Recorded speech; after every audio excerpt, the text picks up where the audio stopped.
गीता में अर्जुन को स्वयं भगवान कह रहे हैं कि उस परमेश्वर की शरण में जा, उसके लिए उन संतों के पास जा जो तत्वदर्शी हो। इसी प्रकार हजरत मोहम्मद को उनका अल्लाह कह रहा है कि कोई और पूर्ण परमात्मा है, उसको पाने के लिए उन तत्वदर्शी संत की तलाश कर। वो प्रभु कौन है, ये जानने के लिए कृपया अवश्य सुनिए जगत गुरु तत्वदर्शी संत रामपाल जी महाराज के अमृत वचन। दर्शकों, अज्ञानतावश व्यक्ति विभिन्न प्रकार की साधना एवं मान्यताओं को मानने के लिए विवश हो जाता है, परंतु व्यक्ति के मन में विचार हमेशा चलता रहता है कि आखिर वह पूर्ण परमात्मा कौन है जिसने सारी सृष्टि रची है। दर्शकों, इसी तलाश में मोहन राव जी भी थे, जो इंदौर मध्य प्रदेश के रहने वाले हैं। इनका कहना है कि मेरी पूर्ण परमात्मा को पाने की तलाश संत रामपाल जी महाराज की शरण में आने के बाद पूर्ण हुई।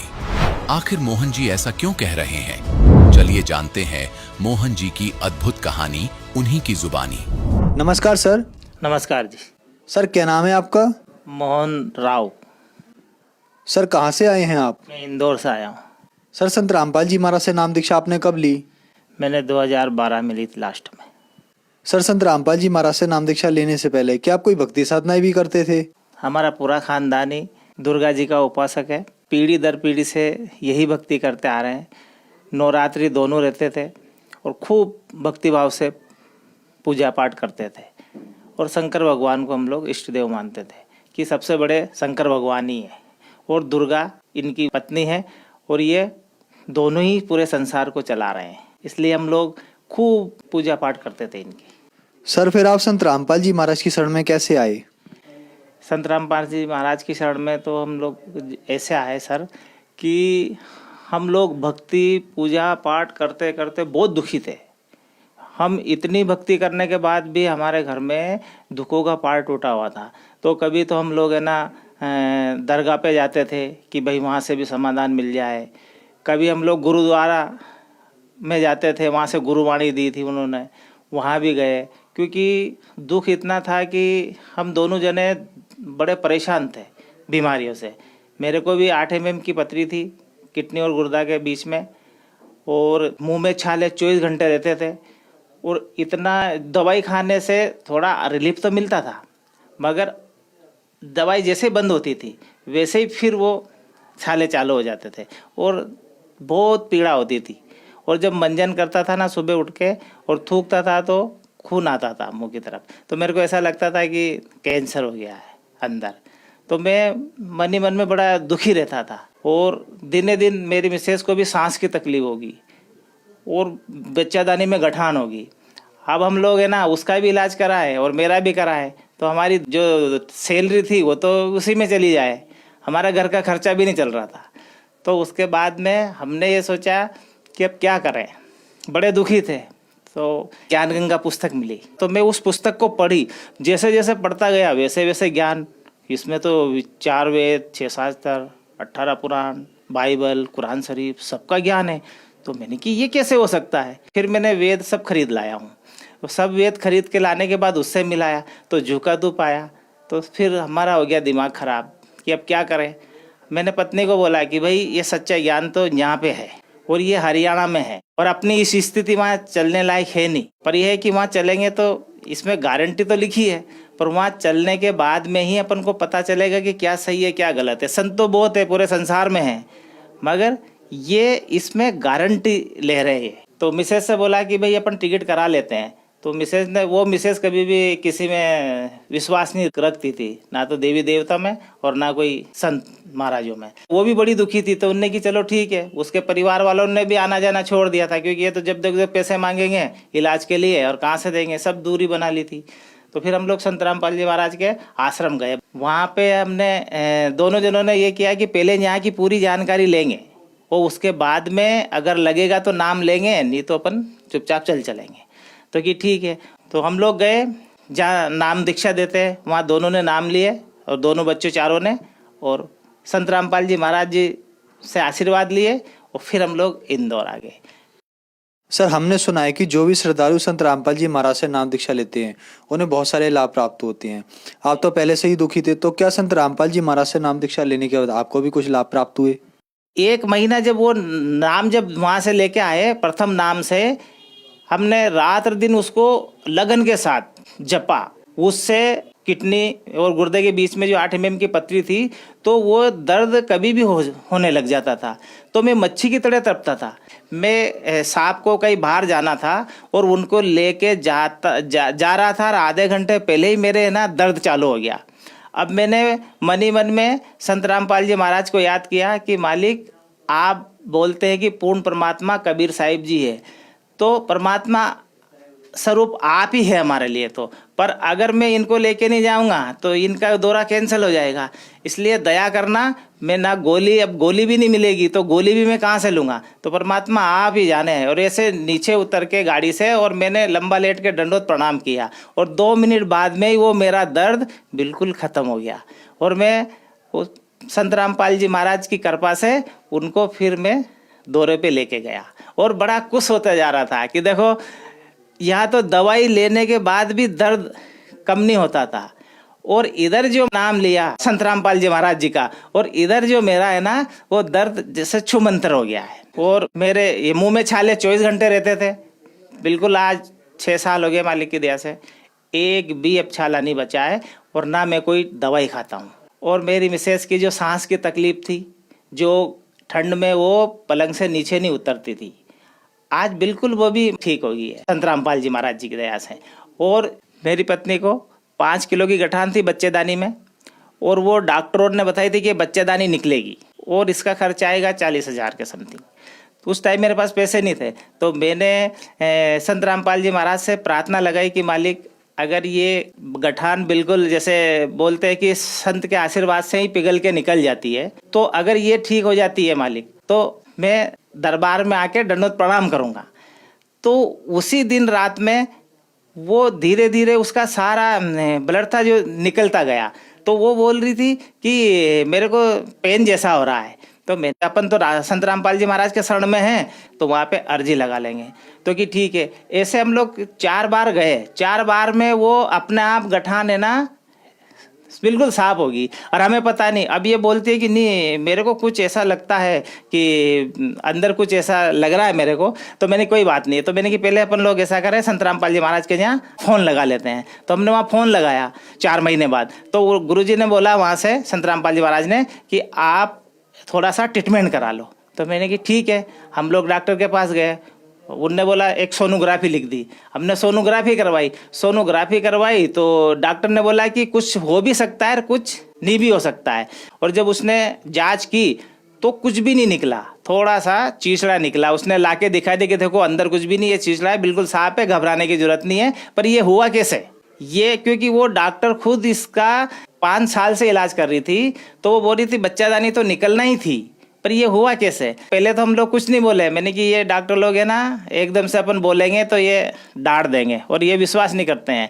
तो फिर उसी ने बोला कि हम लोग अभी 3 महीने पहले ही संत रामपाल जी महाराज जी से नाम दीक्षा लेके आए, हरियाणा में है वो आश्रम। तो वहाँ से आने के बाद में मेरी सांस की तकलीफ भी बिल्कुल ख़त्म हो गई है, और ये बच्चादानी की जो गठान थी ये भी अब मेरे को बिल्कुल साफ सुथरा, मतलब मेरे को कुछ भी नहीं लग रहा है अब। तो डॉक्टर मान गए कि वाकई में बहुत बड़ी शक्ति है वो। सर, क्या आप नशा भी करते थे? हाँ, पहले जब जगत में थे तो नशा भी करते थे और खाते थे भी। तो क्या संत रामपाल जी महाराज से नाम दीक्षा लेने के बाद आपका नशा छूट गया? बिल्कुल। नशा तो क्या, अब तो ना तो छूते हैं ना किसी को देते भी नहीं है। नहीं तो पहले मैं दारू भी पीता था और मांस भी खाता था। सर, संत रामपाल जी महाराज से नाम दीक्षा लेने के बाद आपको बहुत सारे लाभ प्राप्त हुए, तो जो दर्शक आज आपको देख रहे हैं, आप उनके लिए क्या कहना चाहेंगे? इनके लिए मेरे तो एक ही प्रार्थना है कि सभी संत रामपाल जी महाराज जी का ज्ञान समझे, पुस्तक पढ़े और संत रामपाल जी महाराज से आके अपना नाम दीक्षा लेके कल्याण कराए। सर, मीडिया में बताया गया कि संत रामपाल जी महाराज से नाम दीक्षा लेने के लिए पैसे लिए जाते हैं, आपसे कितने पैसे लिए गए सर? ये तो सब मनगढ़ंत बात है, और आज तक संत रामपाल जी महाराज ने ये दास को 6 साल हो गए हैं यहाँ से नाम दीक्षा लिए हुए। एक भी रुपया ना उस टाइम लिया था और ना आज लेते हैं। ये तो मीडिया वालों ने तोड़ मरोड़ के और ये कहानी बनाई है। संत रामपाल जी जीवन दान देते हैं, वो किसी से ना पैसा लेते हैं। अब ये मीडिया वालों ने कैसे किया है ये मीडिया वाले जाने, मगर संत रामपाल जी महाराज की शरण में अभी भी आप आए, पहले इनका ज्ञान सुने, समझे और नाम दीक्षा ले, अपना पता चल जाएगा, दूध का दूध पानी का पानी हो जाएगा। सर, संत रामपाल जी महाराज से नाम दीक्षा कैसे ली जा सकती है? संत रामपाल जी महाराज जी से दीक्षा अभी तो बहुत सारे चैनलों पे सत्संग आ रहे हैं संत रामपाल जी महाराज जी की, तो उस पे नीचे एक पट्टी चलती है, उस पे सब नंबर है। वो नंबर से आप जिस क्षेत्र के भी है, जिस प्रांत के भी है, वहाँ से आपको हर जिले में सेंटर खुले हुए हैं, वहाँ जाके नाम दीक्षा आप ले सकते हैं। धन्यवाद सर। सत साहिब जी। दर्शकों, अभी आपने सुने संत रामपाल जी महाराज से दीक्षा प्राप्त करके सुखी हुए भक्त के अनुभव। अब देखिए जगत गुरु तत्वदर्शी संत रामपाल जी महाराज के मंगल प्रवचन। अपनात्मा संक्षिप्त में सृष्टि रचना सुनाता है ये दास आपको, जो परमेश्वर ने ही आकर बताई है। अभी आपने सुना था कि धर्मदास ये जग बोराना और कोई ना जाने पद निर्वाणा, यही कारण मैं कथा पसारा, सबसे कहिए एक राम न्यारा। और यही ज्ञान जग जीव सुनाओ, सब जीवों का भ्रम नसाओ, भ्रम गए जग वेद पुराना, और आदि राम का किसी ने भेद नहीं जाना। अब मैं तुमसे कहूं चिताई, तिन देवन की उत्पत्ति बाई, ज्ञानी सुने सो हृदय लगाई, और मूर्ख सुने तो समझ में नहीं आई, गम नहीं पाई। माँ अष्टंगी पिता निरंजन, ये जमदार उन वंशन अंजन, पहले की निरंजन राई, पीछे से माया उपजाई। माया रूप देखती शोभा, देव निरंजन तन मन लोभा। धर्मराय की ने भोग विलासा, माया को रही तबासा, यानी ये प्रेग्नेंट होगी दुर्गा। और 3 पुत्र अष्टंगी जाए, ब्रह्मा विष्णु शिव नाम धराए। और 3 देव विस्तार चलावे, इनमें यू जग धोखा खावे। इस काल के इस ढमढमे को, इस काल को श्राप लगा हुआ 1 लाख जीव खाने का। और उसके लिए इसने अपने 3 पुत्र पैदा किए दुर्गा से। इनको अचेत कर दिया, इनको खुद स्वयं नहीं मालूम हमारा पिता कौन है। और उसने इनको एक एक गुण युक्त कर दिया। ब्रह्मा को रजगुण से परिपूर्ण कर दिया, विष्णु जी को सतगुण से, और शंकर जी को तमोगुण से परिपूर्ण कर दिया। तीनों गुण कहो चाहे 3 देवता कहो। अब इनके प्रभाव से हम यहाँ उत्पत्ति, आपस में मोह और मार काट, एक दूसरे ने काट दें मार दें, जैसे हाहाकार मचा रखी है। हिंदू मुसलमान का झगड़ा, हिंदू हिंदू का झगड़ा, कि त मुसलमान मुसलमान का दुश्मन, राजाओं की लड़ाई, कि त फ्लड आ गया, कहीं पर एक्सीडेंट दुर्घटना में इसने कति बुचड़ खाना बना रखा है। ये किस ब्रह्मांड। और हम बाकी ने सोचा हम तो नहीं मरे, बाकी वो मर गया फलाना, अच्छा वो हो भाई बड़ी बुरी हुई। और अपना अपन कहना अपना नंबर नहीं, नंबर तो 100 दिन, पर हम आंख मीच रहे कबूतर की तरह, पर कब तक मीचेंगे। तो इस ज्ञान से फिर हमारी आंख भी खुलेंगी और हमें वो भगवान मिल जाएगा जो इससे आउट कर देगा। ये हमें नहीं मार सकता फिर किसी सूरत में भी। अगर यहां भी तुम जीना चाहते हो सुख से, तो इस मालिक की शरण में रहना पड़ेगा, ताकि वो कसाई खावे को ना पड़े। तो वो परमात्मा कबीर देव है, कबीर साहब है। यहाँ हाहाकार मचा रहा है। किसका उद्देश्य ये कि इनको सबको यहाँ दुर्गति करूं, इन ये भगवान की भक्ति ना कर सके, ऐसी स्थिति का शरीर दे दिया हमारे को। इसमें कभी बीपी हाई हो रहा, कभी लो हो गया, कदे जाड़ बढ़वानी, कदे आंख बढ़वानी, कभी कुछ हो रहा है, कदे कुछ एलर्जी होगी, फलाना हो गया। सारा ब्राह्मणाटी इस जीव की है। और इस पेट के लिए सारा जीव लगे रहो, परमात्मा की तरफ जाना ना जाओ। और यदि कोशिश करें परमात्मा की तरफ, तो उल्टा ज्ञान ग्रहण करा दिया सबसे। अब डोए जाओ डले रहना काल के जाल में। तो उस परमेश्वर ने दया करी हमारे ऊपर के मेरे बच्चे दुखी हो गए। सतलोक में रहा करते थे, वहां कोई इनको दुख नहीं था। अपने के लिए अपना ही दुखी होता है। और उसके लिए वो परमात्मा हमारे लिए भटक रहे हैं। हमने वहां गलती की थी। अब 10 मिनट में एक वर्बली आपको सृष्टि रचना सुनाएंगे। पुणात्माओं, आप बुद्धिमान हो, अब कोई बालक नहीं, बहुत बुद्धिमान व्यक्ति हो गया है मानव इस कलयुग के अंदर। ये भी देन परमात्मा की है। तो आप जी ने बहुत गहराई से सोचना पड़ेगा इस दास का उद्देश्य क्या है, और परमात्मा सतलोक से चल के इस गंदे लोक में क्यों आया, क्या आवश्यकता थी उनको, क्योंकि वो हमारा पिता है। हम हमारे साथ यहाँ धोखा करके हमें रोक रखा इस काल ने, और अपने के लिए अपना ही दुखी होया करे। परमात्मा कहते हैं कबीर देव जी कि मैं रोवत हूं सृष्टि को, और ये सृष्टि रोए मोहे। और गरीबदास जी जिसको परमात्मा मिले थे आकर, आदरणीय गरीबदास साहिब जी को, वो कहते हैं जैसे तुलसीदास जी ने रामायण को लाखों वर्ष के बाद एज इट इज लिख दिया लोकोक्तियों के माध्यम से, चौपाइयों के माध्यम से, ऐसे ही आदरणीय गरीबदास साहिब जी की दिव्य दृष्टि खोल दी भगवान ने। सतलोक दिखा गए, सचखंड दिखा गए, छोड़ दिया। उसने परमात्मा की जो महिमा अपनी वाणी में बोली है, क्या बताई है। कबीर साहब कहते हैं मैं रोवत हूं सृष्टि को, और सृष्टि रोए मोहे। और गरीबदास इस वियोग को समझ नहीं सकता कोई, कि मैं तुम्हें खोज रहा हूं कि, और तुम्हें बताना चाहता हूं आई एम गॉड, मैं परमात्मा हूं, मैं तुम्हारा पिता हूं, तुम मेरे बच्चे हो,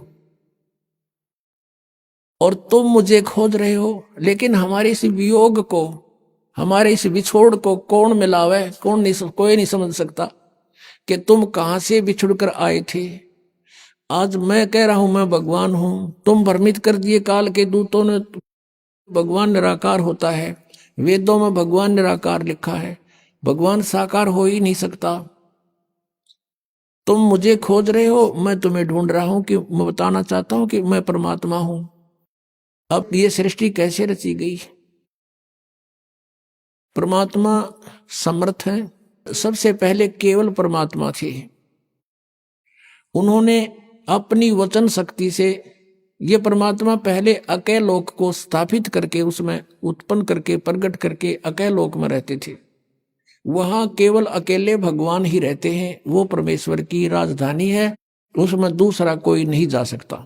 उसके बाद अकय लोक के बाद परमात्मा ने अपने नीचे के 3 लोक और उत्पन्न किए। अगम लोक, उससे नेक्स्ट अलख लोक, और उससे नेक्स्ट चौथे नंबर का सतलोक। और नीचे से हम गिनेंगे तो प्रथम सतलोक, दूसरा अलखलोक, और तीसरा अगम, और चौथा वो अकय लोक। जैसे अभी आपने ऋग्वेद मंडल नंबर 9 सूक्त 96 के मंत्र 19 में पढ़ा कि वो तुरियम धाम, वो चौथा धाम है, वो अकय लोक है, समुद्र की तरह है। यानी समुद्र सभी जलों का स्रोत होता है, ऐसे वो परमात्मा का जो अकय लोक है सभी का स्रोत है। वो उसी परमेश्वर ने फिर 4 अन्य रूप धारण किए। एक रूप में वो अगम लोक में आके अगम पुरुष नाम से विराजमान हुए, और अलख लोक में आकर के अलख पुरुष, और सतलोक में आकर के वो सतपुरुष नाम से, यानी उपमात्मक नाम है उस परमात्मा की, उपाधि के नाम है ये। उनका रियल नाम कबीर देव है, वो कबीर साहब। जैसे कुरान में अल्लाह अकबर कहते हैं, अल्लाह कबीर, अल्लाह अकबीर, अकबर, अकबर कहने लगे उसको अकबर, वो कबीर है। कबीरन खबीरन ये कुरान शरीफ में लिखा है, वो कबीर देव यानी उस पूर्ण परमात्मा का नाम है ये। तो सतलोक में परमात्मा ने, अच्छा, तीनों चारों लोकों में जहां भगवान अपने अन्य रूप बनाकर रहता है, इनने अपने अपने रूप की शोभा भी इनका अलग अलग बनाई है। जैसे एक सतलोक में परमात्मा के एक रोमकूप का प्रकाश, एक रोमकूप यानी मनुष्य सदृश है परमात्मा, हमारे जैसा ही। गरीबदास साहिब ने कहा कि हमरे ही उनिहार है, हमारा सृजनहार है, हमारा भगवान हमें बनाने वाला हमारे जैसा है। और आपने वेदों में देख लिया राजा के समान और नरवत, ये तो निरे दिखा दूं आपने, मनुष्य के तुल, इन्होंने अड़ंगे कर रखे अनुवादों का, लेकिन मूल पाठ के अंदर स्पष्ट है, मनुष्यवत अग्नि, नरवत देव, मनुष्यवत शंभु, मनुष्य जैसे भगवान, मनुष्य जैसा परमात्मा, मनुष्य सदृश है। और पवित्र बाइबल में लिखा है, सृष्टि ग्रंथ में प्रथम अध्याय के 26वीं आयत में श्लोक में उसमें लिखा है कि परमात्मा ने कहा अब मनुष्य को उत्पन्न करूंगा और मनुष्य को अपने रूप में बनाऊंगा। परमात्मा ने मनुष्य को अपने स्वरूप के अनुसार उत्पन्न किया, तो भगवान निराकार कैसे हुआ? तो मनुष्य सदृश है। और पूरे इस यानी ईसाई धर्म में किसी से पूछ लो परमात्मा की क्या स्थिति है, वो कहते हैं गॉड इज फॉर्मलेस, परमात्मा निराकार है। अरे पवित्र बाइबल कह रहा है मनुष्य सदृश है, ये निराकार का ढिंढोरा पीट रहे।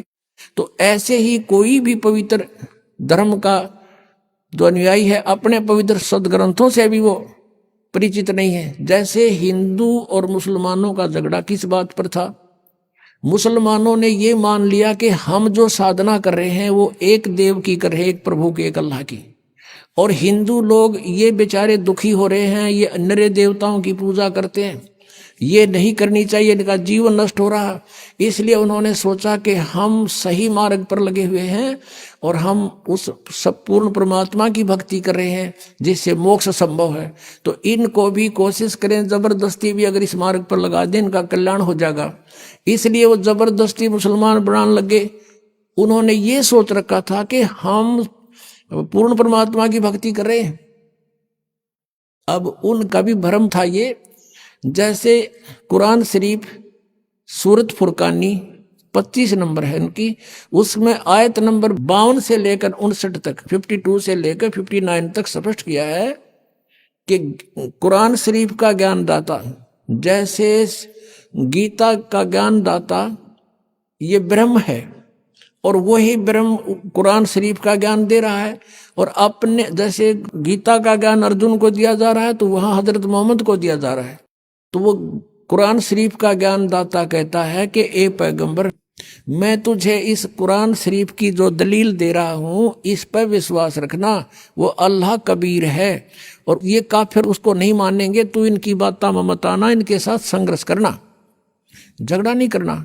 ये कहेंगे कबीर गॉड नहीं है और तू मेरी बात पर विश्वास रखना, वो कबीर नाम का परमात्मा है। और ये परमात्मा वही है जिसने सब दरियाओं को बनाया, सब पृथ्वी को बनाया, 6 दिन में सृष्टि रची, 7वां दिन तख्त पर जा बैठा। और उस परमात्मा की खबर किसी बाखबर से पूछ देखो। अपने आत्माओं, मुसलमान धर्म के अनुयायी क्या मानते हैं कि कुरान शरीफ का ज्ञान स्वयं हमारे अल्लाह ने दिया है। किसको? हजरत मोहम्मद को दिया है। उसके देने के तरीके चाहे भले ही कुछ भी रहे हो, चाहे वो स्वयं आकाशवाणी से दिया हो, चाहे उसके अंदर वह प्रवेश कर दी हो या किसी फरिश्ते ने दिया हो, वो केवल संदेश वाहक था, फरिश्ता ज्ञान दिया उस भगवान ने। तो वो अल्लाह कह रहा है, जिसको मुसलमान धर्म अपना अल्लाह मानते हैं, कि तू जो मैं ज्ञान दे रहा हूं ये सत्य है। और ये वो परमात्मा है कबीर जिसने 6 दिन में सृष्टि रची, 7वें दिन तख्त पर जा बैठा। और इसकी खबर किसी बाखबर से पूछो। यानी कुरान शरीफ का ज्ञान दाता भी अल्पज्ञ है, वो भी नहीं जानता उस अल्लाह अकबर यानी कबीर परमात्मा के बारे में जिसने 6 दिन में सृष्टि रची, 7वें दिन तख्त पर जा बैठा। उसकी जानकारी तो तत्वदर्शी संत बताओगे, बाखबर, उनसे पूछो। तो इससे सिद्ध हो गया कि ये भी इनकम्प्लीट गॉड की साधना कर रहे थे, अधूरे परमात्मा की। तो और ये इसी आधार से कहा करते थे कि तुम काफिर हो, तुम भगवान को ना पूछकर सब देवताओं की पूजा करते हो।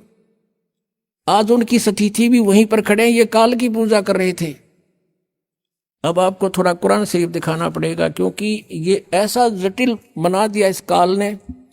हम भिन्न भिन्न बना दिए, हिंदू अलग बना दिए, मुसलमान न्यारे, सिख अलग से, ईसाई अलग से, ताकि ये लड़ते रहें आपस में। सच्चाई सामने आएगी तो ये फिर झगड़ा करेंगे, ऐसा नहीं है, झूठ बोलता, लेकिन ये वो गुंजाइश नहीं रहेगी।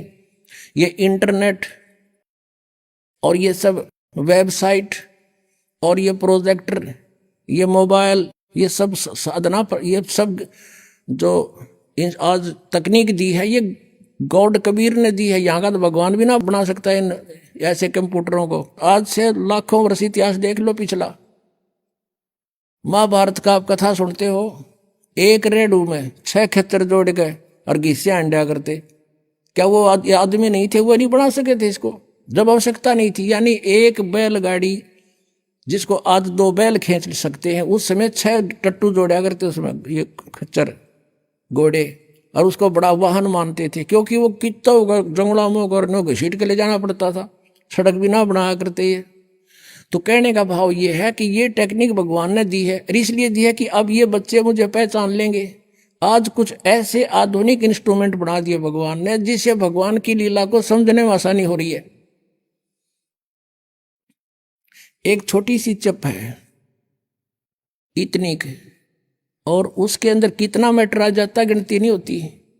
इसलिए परमात्मा को समझना बहुत आसान है। जैसे हम एक यहां पर बैठा हुआ व्यक्ति फैक्स कर देता है और कहीं निकाल लो उस मैटर ने एज इट इज, कोई तार नहीं बीच में, तो ऐसे ही परमात्मा ने हम सब कर्मों का हमारे अंतःकरण के अंदर हमारे शरीर में एक ऐसा इंस्ट्रूमेंट लगा रखा है जिसमें वो असंख्य जन्मों के आपके संस्कार डिपॉजिट है कोड वर्डों में, और एक कॉपी भगवान के पास है। और उसने परमात्मा ने कोई जरूरत को नहीं आपके पीछे पीछे घूमने की, इंस्ट्रूमेंट लगा दिए, जो करोगे उसमें लिखा पाओगा और वहां देख लेगा, काजा ऑन कर देगा आपकी, ये चल पड़ेगी सीडी। आपसे पूछने की आवश्यकता नहीं भगवान ने, या तो 6 गवाह चाहिए एक दोषी को करार करने के लिए, वह आवश्यकता नहीं है। कितना दयालु है भगवान आपके ऊपर, वो कितने रजा है आपके ऊपर परमात्मा कबीर देव की। आप अन्य संतों के सत्संगों में जाते थे, ये इधर जय गुरुदेव एक पंथ चल रहा है मथुरा में, वो भी राधा स्वामी की ब्रांच समझ लो, 5 नामों पर गाटा जोड़ रखे है।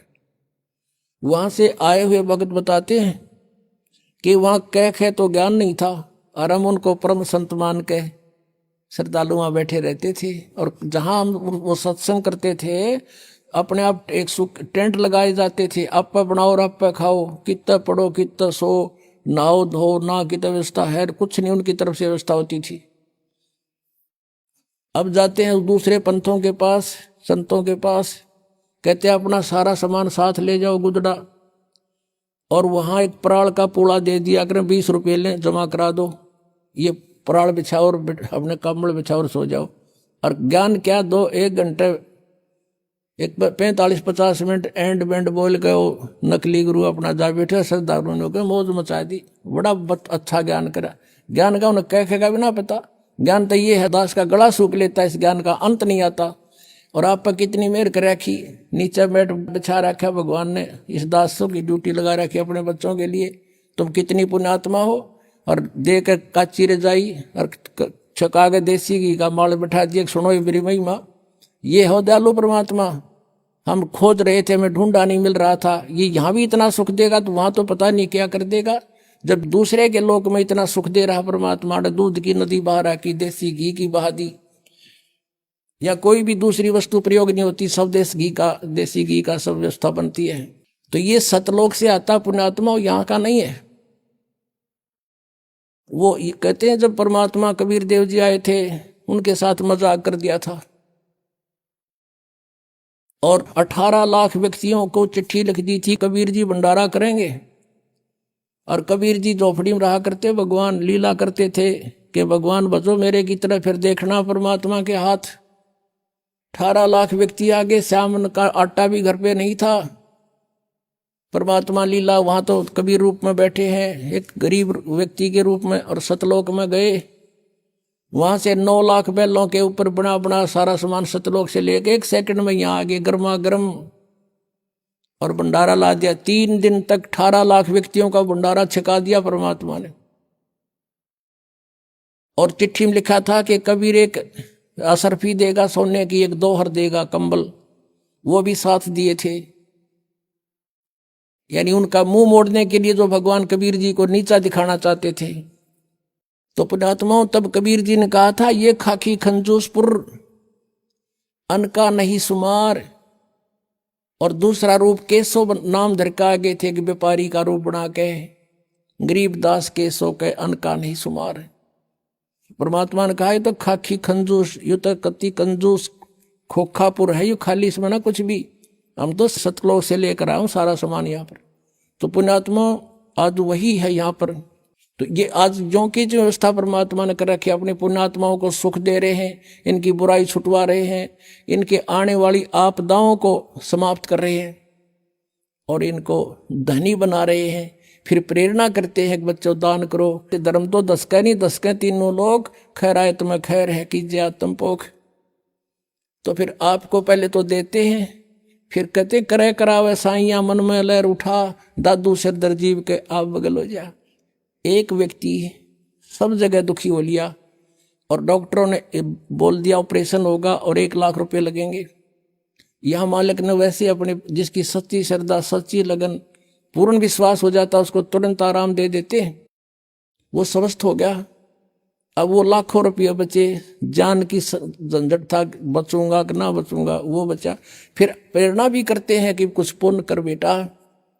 तो इस तरह वो आज ये सदाव्रत चला रखा है भगवान ने, इसमें जिसका भी जो सहयोग है उसको बहुत लाभ हो रहा है। तो अब कहने का भाव ये था कि आप जी को कितनी सुविधा दे करके भगवान कहता है मेरी महिमा सुनो बैठ कर ध्यान से, और कोई अब भी लटके लेगा तो उसको नहीं बख्शेगा भगवान। कहीं अच्छा गरम रजाई मिल गई, हर लटके देते हो, लटके नहीं लेना। सत्संग में आकर परमात्मा की महिमा को बड़ा ध्यान से सुनना चाहिए। कितनी व्यवस्था कर रखी है, किस लिए? इसलिए कि बच्चे भगवान को पहचान सके। अब आपको दिखाता हूं कुरान शरीफ में, कुरान शरीफ का ज्ञानदाता कहता है कि वो कबीर भगवान है जिसने 6 दिन में सृष्टि रची। अब थोड़ा सा पहले पवित्र बाइबल दिखाना पड़ेगा। यह है पवित्र बाइबल, संपूर्ण जीवन अध्ययन बाइबल। ये बाइबल है, ये है इसका जर्नल एडिटर, ये यहाँ से हिंदी पढ़ेंगे। प्रबंधक संपादक डेविड स्टुअर्ट, अंग्रेजी प्रधान संपादक Donald C Stamps, MA MDV, संयुक्त संपादक ये सारे इनका ये यहाँ से छपा, ये देख लो, मैसूर USA से छपा है। अब इसमें सबसे पहले सृष्टि वो है, उत्पत्ति है इसमें, और सृष्टि के कति प्रारंभ में प्रथम अध्याय में ही जेनेसिस माने सृष्टि, जेनेसिस 1, ये 4 पृष्ठ पे उत्पत्ति यहाँ से आरंभ होती है। प्रथम आदि में परमेश्वर ने आकाश और पृथ्वी की सृष्टि की, ये पहला दिन था। इस प्रकार ये पहला दिन हो गया। फिर दूसरा दिन हो गया, प्रकाश प्रकुश बना दिया परमात्मा ने। फिर ये तीसरा सांझ भी भोर हो गया, फिर तीसरा दिन हो गया। जो कुछ भी इसमें फलदार वृक्ष जिनके बीज एक एक जाति के अनुसार बनाए, ये इस प्रकार। अब ये तीसरा दिन हो गया। दिन और रात पर प्रभुता करें और उज्ज्वला दियारा करें, इस प्रकार सांझ हुई, फिर भोर हुआ, ये चौथा दिन हो गया। फिर यहाँ देखें ये प्रश्न नंबर 5 पे, वो 4 पे पढ़ा आपने। अब 5 पे क्या है, सांझ हुई भोर हुई, फिर ये 5वां दिन हो गया। 6ठे दिन पे आना हमना का असली बात ये है। फिर परमेश्वर ने कहा मनुष्य को हम अपने स्वरूप के अनुसार अपनी समानता में बनाएं, और वे समुद्र की मछलियों और आकाश के पक्षियों और घरेलू पशुओं और सारी पृथ्वी पर और सब रेंगने वाले जंतुओं पर जो पृथ्वी पर रेंगते हैं अधिकार रखें, यानी उनसे समझदार हों। तब परमेश्वर ने मनुष्य को अपने स्वरूप के अनुसार उत्पन्न किया। अपने ही स्वरूप के अनुसार परमेश्वर ने उसको उत्पन्न किया, और नर और नारी करके उसने मनुष्यों की सृष्टि की। तो परमात्मा किसा होया, मनुष्य जैसा, नर जैसा। अंडरस्टूड हो गया। अब यहां देखिएगा, इस प्रकार 6ठे दिन भोर हुई, सांझ हुआ, इस प्रकार ये 6वां दिन हो गया। अब 7वां दिन, और अब परमेश्वर ने अपना काम जिसे वह करता था 7वें दिन समाप्त किया। अपने किए हुए सारे काम से 7वें दिन विश्राम लिया, यानी 6 दिन में सृष्टि रच ली, 7वां दिन विश्राम किया, बस। अब यहां से इतना ही लेना था। अब पवित्र बाइबल ने स्पष्ट कर दिया कि परमात्मा मनुष्य जैसा है, उसने अपने जैसे रूप में मनुष्य को बना, नर नारी करके उत्पन्न कर दिया। आगे बहुत अच्छा प्रमाण है इसमें कि परमात्मा साकार है, वो सामने खड़ा दिखाई देता है, बात करता है, बाइबल में लिखा है। अब कुरान शरीफ दिखाते हैं आपको, देखिएगा। ये कुरान शरीफ है, पवित्र कुरान शरीफ, और इसके विषय में लिखा है। ये तो इनकी अरबी भाषा है। जालिकल किताबु ला रैब जो जैसला फीही जो, इसका अर्थ है इन्होंने किया है कि यह वह इल्हामी किताब है, धार्मिक किताब है जिसमें कोई संदेह की गुंजाइश नहीं। यानी इसमें जो लिखा है वो फाइनल है हमारे लिए, इसमें हमने कोई डाउट नहीं, इसमें कोई गलत नहीं। इसका कहने का भाव ये कहाँ से बना है? शास्त्रीय अरबी पद्धति पर नागरी लिपि में स अनुवाद सटीपन, इसका अर्थ है स अनुवाद सटीपन, स अनुवाद। रूपांतकार है नंद कुमार अवस्थी, शेरवानी संस्करण। ये कहाँ से छपा है? कुरान शरीफ शेरवानी संस्करण। प्रकाशक हैं लखनऊ किताबघर, मौसम बाग, सीतापुर रोड, लखनऊ, यहाँ से छपा। अब हम इसके सूरत फुरकानी 25 पर आते हैं। ये देखिएगा, ये सूरत कुरान शरीफ है और सूरतुल फुरकानी, इसको सूरत बोलते हैं, सूरतुल फुरकानी यानी सूरत फुरकानी 25। अब इसमें यहां से देखेंगे हम, ये देखिएगा, ये 52 नंबर आयत है। 51 यहां समाप्त होती है, ये 52 शुरू होती है। फला तुतियल काफिरन व जाहिदहुम बिही जिहादन कबीरन, ये स्पष्ट लिखा कबीरन। इसको ये कुरान शरीफ कहो चाहे मजीद कहो, अब दिखाएंगे आपको। अब इसका हिंदी अनुवाद यहाँ किया है इन्होंने। ये 51 समाप्त हुई, 52 प्रारंभ हुई। इसका अनुवाद है ये जो हमने अरबी भाषा पढ़ी, लिखी है इसमें नागरी लिपि में। अब इस 52 का यहाँ अनुवाद किया है। तो ए पैगंबर हजरत मोहम्मद को कुरान शरीफ का ज्ञानदाता बोल रहा है, तुम काफिरों का कहा न मानना, जो परमात्मा की पूजा ना करते, न देवताओं की पूजा करते, उनको काफिर बोलते हैं, मानना। और इस कुरान शरीफ की दलीलों से जो मैं तुझे ज्ञान दे रहा हूं उनका सामना बड़े जोर से करो। इन्होंने कबीर का अर्थ बड़ा कर दिया और ये लिखना था कि वो अल्लाह फला तुतियल काफिरन व जाहिदुम बिही जिहादन कबीरन, कबीरन माने कबीर के लिए तू संघर्ष कर। वो तो काफिर जो है वो नहीं मानते कबीर इज गॉड, लेकिन मैं कह रहा हूं वो कबीर है सब कुछ। अब यहाँ कबीरन कहो, कबीर कहो, खबीर कहो, खबीरा कहो, ये इसी परमात्मा का एक भाषा में भिन्नता अंतर है। अब यही नो की नो कुरान शरीफ है ना, कुरान मजीद नाम है इसी का, सिर्फ लिखने में अंतर किया है राइटर ने। अनुवाद करते समय वो कबीरन लिखो चाहे कबीरा लिखो, एक ही बात। देखिएगा ये कुरान मजीद है, वही की वही नो की नो, इसमें कोई अक्षर का भी अंतर नहीं है, लेकिन ये मजीद लिख दिया। अरबी मऊ अरबी मतन यानी प्रकाशक है ऑफिस बुक डिपो 422 मटिया महल जामा मस्जिद दिल्ली 6 से। ये कुरान मजीद मुर्तजमा है मौलाना फतेह मोहम्मद खान साहिब जालंधरी, तसही मौलाना अब्दुल मजीद सरवर साहिब, प्रकाशक हैं Farid book depot private limited नई दिल्ली। इतने। अब इसमें सूरत फुरकानी पर आते हैं।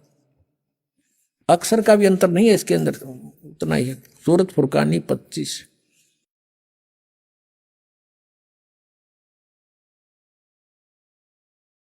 अब यहां आते हैं नीचे, एज इट इज, इसमें नहीं अंतर माड़ा सा भी है।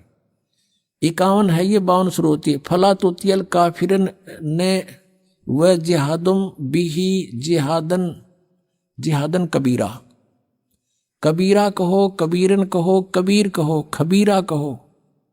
ये सिर्फ इसमें कबीरा लिखा, उसमें कबीरन लिखा है। अब इसको कबीर कहो, एक ही बात है। इससे तो इतना लेना। अब हमने ये जो पढ़ा है ये कुरान मजीद देखा था। अब कुरान शरीफ को फिर लेते हैं, इसका अनुवाद इससे देखेंगे। अब देखो कुरान शरीफ फिर लेते हैं। वो मजीद थी, ये कुरान शरीफ है और इसके अनुवादक प्रकाशक पहले हमने दिखा दिए हैं। ये सारा लखनऊ किताबघर से ये प्रकाशित है, मौसम बाग सीतापुर रोड लखनऊ से। अब हम इसके आते हैं 604 पृष्ठ पे, 604 पृष्ठ पे, और वही है इस कुरान शरीफ सूरत फुरकानी 25। नीचे आते हैं, ये 52 आयत है। फला तुतियल काफिरन जाहिदुम बीही जिहादन कबीरन। ये कबीर कहो, कबीरा कहो, कबीरन कहो, कंसेप्ट क्लियर हुआ। अब ये क्या कहता है यहाँ पर कि ए पैगंबर, कुरान शरीफ का ज्ञान देने वाला अपने पैगंबर को बोल रहा है तुम काफिरों का कहा न मानना। वो काफिर नहीं मानते भगवान को, वो तो अन्य देवताओं की पूजा करते हैं। और इस कुरान शरीफ की दलीलों से, कुरान की दलीलों से मैं जो तुझे हिदायत दे रहा हूं, इसके आधार से उनका सामना करना उस कबीर के लिए, जिहादन कबीरन, उस कबीर के लिए, कबीर अल्लाह के लिए संघर्ष करना, लड़ना नहीं। जिहाद का अर्थ लड़ना नहीं होता, संघर्ष करना, उनकी बातों में ना आना, सीधी सी बात। अब देखो, अब हमने 52 का अर्थ पढ़ लिया। अब 607 पर सूरत फुरकानी 25। और ये कबीर नामक अल्लाह वही है जिसने 2 दरियाओं को मिला चलाया, एक का मीठा प्यास बुझाने वाला और एक का खारी कड़वा, और दोनों में एक आड़ और मजबूत रोक बना दी। और वही है जिसने पानी की बूंद से आदमी को पैदा किया, फिर उसको साहिबे नसीब नसब यानी किसी का बेटा या बेटी, और ससुराल वाला यानी किसी का दामाद बहू बनाया। और तुम्हारा परवरदिगार हर चीज के करने में शक्तिमान है। और काफिर अल्लाह के सिवा ऐसों को पूजते हैं, देवताओं को, जो न उनको नफा पहुंचा सकते हैं और न उनको कोई नुकसान पहुंचा सकते हैं। और काफिर तो अपने परवरदिगार से यानी कबीर से, कबीर अल्लाह से मुंह मोड़े बैठे, पीठ दिए हुए हैं, मुंह मोड़े हैं। अब 56 या 55 समाप्ति। और 56 में कहा कि ए पैगंबर, हमने तुमको खुशखबरी सुनाने और सिर्फ अजाब से डराने के लिए भेजा। 57 में कहा है कि इन लोगों से कहो कि मैं तुमसे इस अल्लाह के हुक्म का पर कुछ मजदूरी नहीं मांगता। हाँ, जो चाहे अपने परवरदिगार तक पहुंचने की राह इख्तियार कर ले। अब 58 में कमाल कर दिया, ए पैगंबर, उस जिंदा पर भरोसा रखो, चैतन्य नहीं। कबीर परमात्मा जैसे अच्छी आत्माओं को मिलते हैं, वेदों में आपने पढ़ा, ऐसे आदरणीय धर्मदास जी को, आदरणीय गरीबदास साहिब जी को, आदरणीय नानक साहिब जी को, ऐसे ही आदरणीय मोहम्मद साहिब जी को मिले थे इस जिंदा महात्मा के रूप में। लेकिन इन्होंने इनकी बात को स्वीकार नहीं किया था। और वो कुरान शरीफ ज्ञानदाता कहता उस जिंदा पर भरोसा रखो जो कभी मरने वाला नहीं है, वो अविनाशी है, वह जिंदा महात्मा रूप में तुझे मिला था। और तारीफ के साथ उसकी पाकी बयान करते रहो। यानी गीता ज्ञानदाता किसी और अल्लाह की पाकी बयान करने को कह रहा है, और अपने बंदों के गुनाहों से वो काफी खबरदार है। ये कबीर है। यहाँ पर ये 58 नंबर आयत है, यहाँ देखो 58, ये 58 है, यहाँ पढ़ेंगे। ये खबीरा लिखा है, इबादही खबीरा। अब इबादही माने पूजा के योग्य, वो कबीर है। इबादत माने पूजा, इबादही यानी पूजा के योग्य, वो कबीर है। कबीर 58। यहां फिर हम आएंगे इसके। ये 58 हम पढ़ रहे हैं कि वो अपने भक्तों के, वो जिंदा रूप में तुझे मिला था, उस पर भरोसा रख। वो अविनाशी परमात्मा है, और तारीफ के साथ उसकी पाकी बयान करते रहो। अपने बंदों के गुनाहों से वह कबीर खूब खबरदार है, यानी पाप नाश कर देता है। वो कबीर खबरदार है। कबीर लिखना था, कबीर अल्लाह अकबर, जानता है सब कुछ। अब 59 में कमाल कर दिया, और जिसने आसमानों और जमीन और जो कुछ भी उनके बीच में है सबको 6 दिन में पैदा किया, और फिर तख्त पर जा बिराजा। वो अल्लाह बड़ा। अब इन्होंने यहाँ भी कबीर का अर्थ बड़ा कर दिया। वो अल्लाह कबीर है, ये लिखना था, वो अल्लाह कबीर है। ये 59 में, यहाँ देखो, ये फिर 59 आ गई। इसमें फिर खबीरन लिखा है, अरहमानू फसल भी ही खबीरन, कबीरन कहो, कबीर कहो, खबीर कहो। तो इन्होंने इसका अर्थ भी बड़ा कर दिया। अब फिर पढ़ेंगे इस 58 नंबर को, जिसने आसमानों और जमीन और जो कुछ उनके बीच में है सबको 6 दिन में पैदा किया। जो पवित्र बाइबल जो ज्ञान देता है 60% ज्ञान वही कुरान शरीफ में है। 6 दिन में पैदा किया, फिर तख्त पर जा बिराजा। वो है अल्लाह बड़ा, वो अल्लाह कबीर, वो अल्लाह अकबर, वो अल्लाह कबीर है, वो भगवान कबीर बड़ा दयालु है, रहमान है। और उसकी खबर, उसकी जानकारी किसी बाखबर इल्म वाले यानी तत्वदर्शी संत से पूछ देखो। इससे सिद्ध हो गया कि कुरान शरीफ का ज्ञानदाता भी उस अल्लाह यानी बड़े भगवान, जिसको ये बड़ा कहते वो मान ले, उसके बारे में अल्पज्य है, उसकी जानकारी नहीं रखता। उसके लिए स्पष्ट किया है कि वो साकार परमात्मा है, उसका नाम कबीर है। 6 दिन में सृष्टि रची और 7वें दिन तख्त पर जा बैठा तो वो विराजमान हुआ है। तो एक देशीय है और साकार है, मनुष्य सदृश है, वो पवित्र बाइबल ने सिद्ध कर दिया। अब आज उन मुसलमान भाइयों का दावा भी गलत सिद्ध हुआ जो हिंदुओं को यूं कहते थे ये देवताओं को पूजे, इनका मोक्ष नहीं हो सकता। तो वो भी अब काल के ही जाल में है, उनको भी सोचना पड़ेगा। हम एक पिता की संतान हैं। अभी आपने सुने संत रामपाल जी महाराज के मंगल प्रवचन। आइए अब सुनते हैं संत रामपाल जी महाराज से नाम दीक्षा लेकर सतभक्ति करके अद्भुत लाभ प्राप्त करने वाले अनुयायी के विचार। दर्शकों, हर व्यक्ति एक ऐसा जीवन जीना चाहता है जिसमें सांसारिक सुख के साथ साथ आर्थिक और मानसिक शांति भी हो। लेकिन इस सुख की खोज में अक्सर मनुष्य ऐसे रास्तों पर चले जाते हैं जो उन्हें अंधेरे की ओर ले जाता है। बदायूं उत्तर प्रदेश के निवासी रघुवीर सिंह जी की कहानी भी कुछ ऐसी ही है। रघुवीर जी हिंदू धर्म में प्रचलित सभी पूजा पाठ किया करते थे। इनकी जिंदगी तब बदली जब इन्हें संत रामपाल जी महाराज की शरण मिली। दर्शकों, आइए जानते हैं कि आखिर रघुवीर जी ने सभी भक्ति साधनाएं त्याग कर संत रामपाल जी महाराज की शरण क्यों ग्रहण की। सुनते हैं रघुवीर जी की कहानी, उन्हीं की जुबानी। नमस्कार सर। सत साहिब सर। सर क्या नाम है आपका? मेरा नाम है रघुवीर सिंह भारती। रघुवीर जी आप कहाँ से हैं? जनपद बदायूं उत्तर प्रदेश से। रघुवीर जी, संत रामपाल जी महाराज से नाम दीक्षा आपने कब ली? सर मैंने संत रामपाल जी महाराज जी से नाम दीक्षा 7 अगस्त सन 2014 में ली थी। संत रामपाल जी महाराज से नाम दीक्षा लेने से पहले क्या आप कुछ भक्ति साधना भी करते थे? सर संत रामपाल जी महाराज जी के शरण में आने से पहले मैं शुरू से ही मतलब धार्मिक प्रवृत्ति का रहा हूँ और पूजा पाठ में विशेष मेरी रुचि रही है। लेकिन मेरे लिए सही ज्ञान नहीं था। जो जैसा मुझसे कह देता था मैं उसी की पूजा करने लगता था। कोई मुझसे कहता था कि शंकर जी की पूजा करो कि ये सबसे बड़े देवता हैं, उनकी पूजा करने लगा। कोई कहता कि हनुमान जी की करो तो उनकी पूजा करने लगा। जो जैसा कह देता था मैं सबकी पूजा करने लगता था। लेकिन मेरे लिए किसी तरह का कोई भी मुझे शांति नहीं मिली और ना ही मेरे लिए कोई लाभ मिला। और जितनी मैंने पूजा पाठ करी उतनी ही मेरे लिए अशांति रही। मेरे घर में हर समय कलेश रहता था और मेरी आर्थिक स्थिति बहुत ज़्यादा ही गिरती जा रही थी। तो इसलिए अब मेरी स्थिति इतनी ख़राब हो गई थी कि मैं ये सोच रहा था कि क्या करूं, मैं किसकी पूजा पाठ करूं कि जिससे कि मेरी मतलब काम मेरा सही चलने लगे या अच्छा होने लगे। तो जिससे मैं कहीं कहीं कुछ बाबाओं के पास भी गया, जो साधु महात्मा आते थे उनको अपना हाथ भी दिखाता था और उनसे मैं पूछता भी था कि साहब मेरा काम नहीं चल रहा है और मैं बहुत ही ज़्यादा परेशान हूँ। तो वो कभी कहते थे कि आप दुर्गा माँ की पूजा करो, तो मैं दुर्गा माँ की पूजा करने लगता था। तो कभी कहते हनुमान जी की पूजा करने लगता था। एक बार क्या हुआ, मैं काम की तलाश में गया था हिमाचल प्रदेश में। वहाँ पर मैं काम कर रहा था तो मैं मंगल का व्रत रखता था। एक दिन मेरा मंगल का व्रत था तो जहाँ पे मैं रहता था वहीं पे ही एक निरंकारी पंथ से जुड़े हुए थे। तो वो शाम के टाइम में वो खाना खा रहे थे।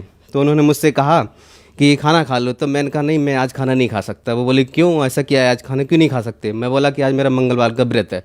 बोले व्रत? बोले ये क्या होता है? मैंने कहा व्रत क्या होता है? मैंने कहा हनुमान जी की मैं पूजा करता हूँ तो मैं व्रत कर रहा हूँ। बोले इससे आपको क्या लाभ मिल रहा है? अब मैंने लाभ क्या मिल रहा है, मैंने जिस दिन मैं इनका व्रत करता हूँ उस दिन मेरा मन शांत तो नहीं रहता, लेकिन मुझे पता नहीं, मुझे गुस्सा सी हमेशा रहती है, मुझ पर सवार रहती है। तो क्या आपने कोई गुरु बनाया? मैंने कहा गुरु बनाने की हमें क्या ज़रूरत है, हम कोई गलत काम नहीं करते, कोई चोरी नहीं, डकैती नहीं, कोई बेईमानी नहीं, कोई गलत काम नहीं करते, हमें क्या करना गुरु बनाने की? तो बोले कि नहीं, अपने जीवन में कल्याण के लिए गुरु तो बनाना बहुत ज़रूरी है। तो हमने फिर बताओ किन को गुरु बनाएं, कौन है ऐसा? बोले कि बोले हमारे वहाँ हर संडे के लिए वहाँ पर सत्संग होता था निरंकारी बाबा का, तो वो लोग वहाँ जाते थे। तो उन्होंने हमसे कहा कि बोले आप भी चलना हमारे साथ। हम कहे चलो ठीक है, हम चलते हैं। जब वो उनका सत्संग था वो हमें साथ में लेके गए तो हम उन्हीं को ही हम अपने मन में उन्हीं के प्रति आस्था रखने लगे थे, निरंकारी बाबा के। सर, संत रामपाल जी महाराज से नाम दीक्षा लेने के बाद क्या आपको कुछ लाभ भी प्राप्त हुए? एक हमारे पास में एक भगत रहते हैं संतोष दास, तो वो हमारे यहाँ अखबार डालने आते थे। तब वो हमारे यहाँ आते थे तो थोड़ी देर हमारे यहाँ बैठते भी थे। तो जब हम संत उनके निरंकारी बाबा के सत्संग में जा रहे थे, उससे पहले वो हमारे घर पे पहुंच गए। ये मालिक की ही कृपा रही थी। तो उन्होंने मेरे लिए संत रामपाल जी महाराज जी का ना तो मैंने कभी नाम सुना था और ना ही मैं जानता था। मैं सिर्फ कबीर साहब के लिए एक संत के रूप में जानता था। तो उन्होंने मुझे बताया कि बोले वहाँ जाने से कोई लाभ नहीं है, वो तो एक निराकार को उसको मानते हैं, लेकिन परमात्मा साकार है, सहशरीर है, उसका नाम कबीर है। बोले सारे सदग्रंथों में इसका प्रमाण है।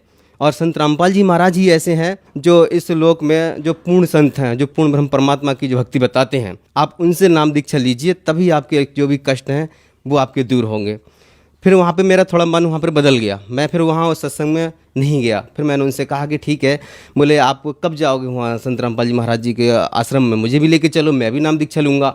जब हम नाम दीक्षा लेने गए आश्रम में, बरवाला आश्रम में लेने गए थे, तो वहाँ जाके जब हम पहुँचे तो उसमें हमारे शरीर में इतना बड़ा कष्ट था। मेरे लिए पाइल्स था, मैं बैठा भी नहीं जा रहा, इतना दर्द हो रहा था, मेरे पैर में भी जख्म थी, बहुत दर्द हो रहा था।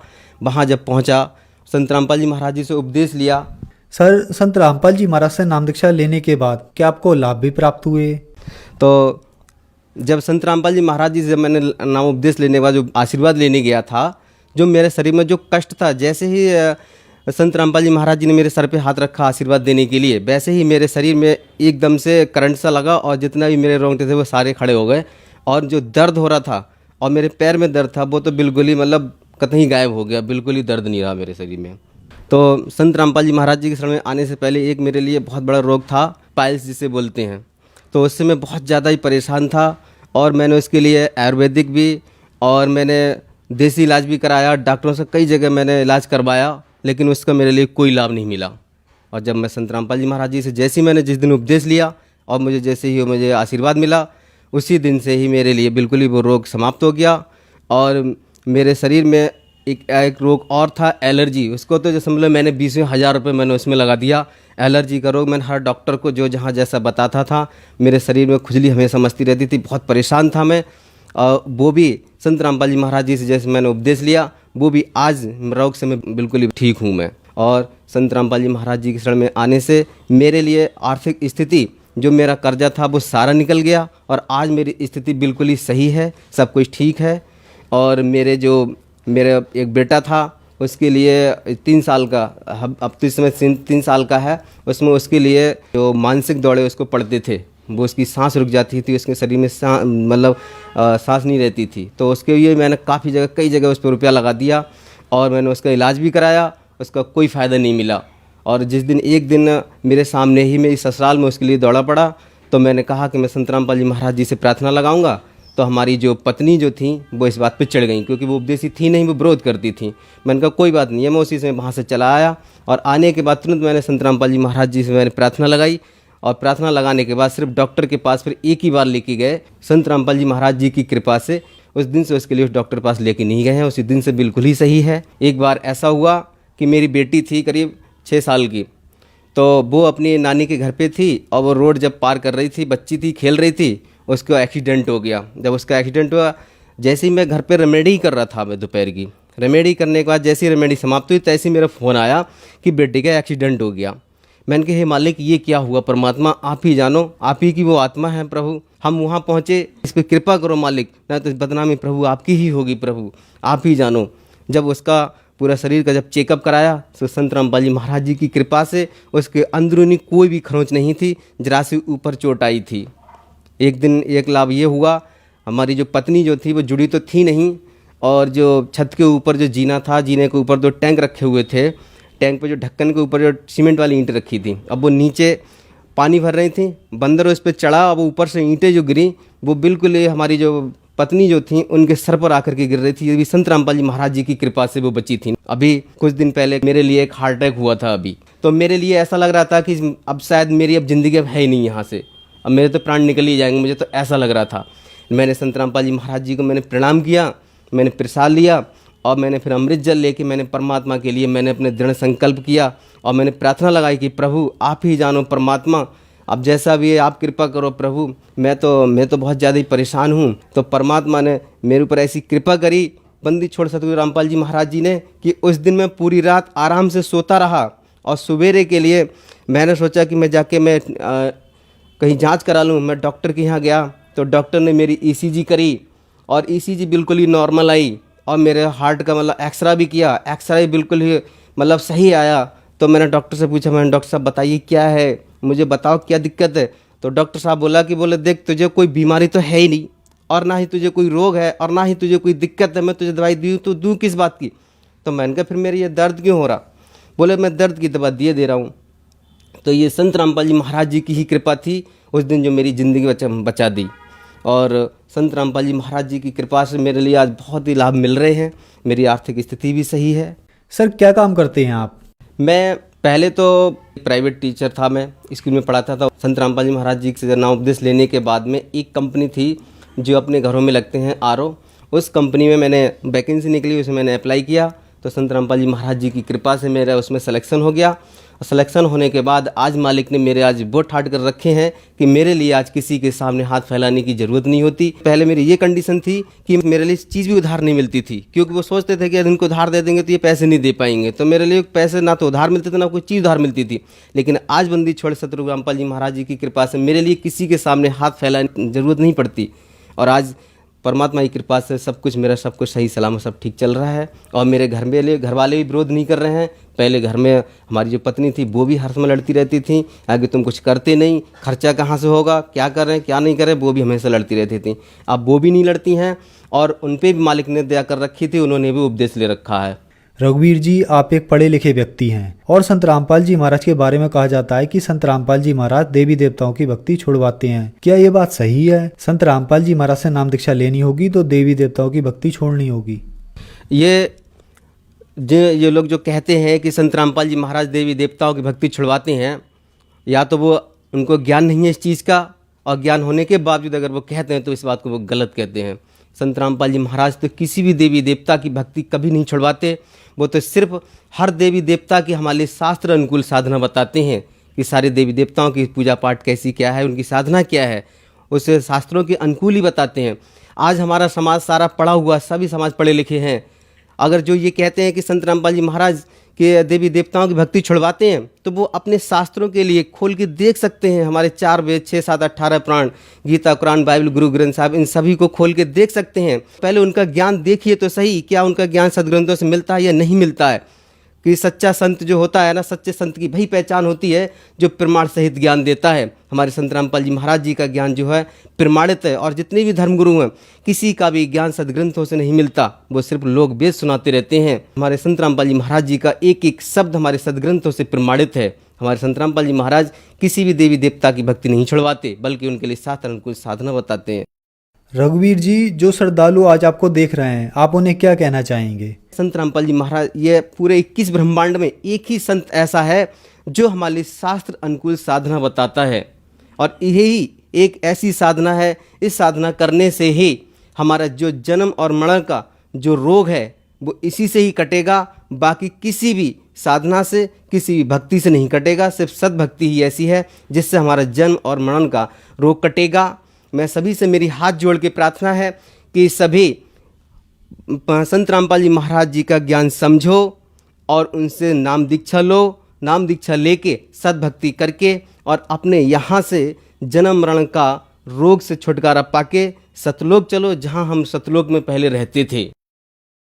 सर, संत रामपाल जी महाराज से नाम दीक्षा कैसे ले सकते हैं? चैनल पर संत रामपाल जी महाराज जी का सत्संग आता है, उस पर नीचे एक पीले रंग की पट्टी चलती है। उस पर जितने जो नामदान सेंटर जो खुले हुए हैं उन पे फ़ोन करके नाम अपने पास के जो नामदान सेंटर हैं उनकी जानकारी ले सकते हैं। वहाँ जाकर के संत रामपाल जी महाराज जी से नाम दीक्षा ले सकते हैं। सर, धन्यवाद आपका। सत्साई।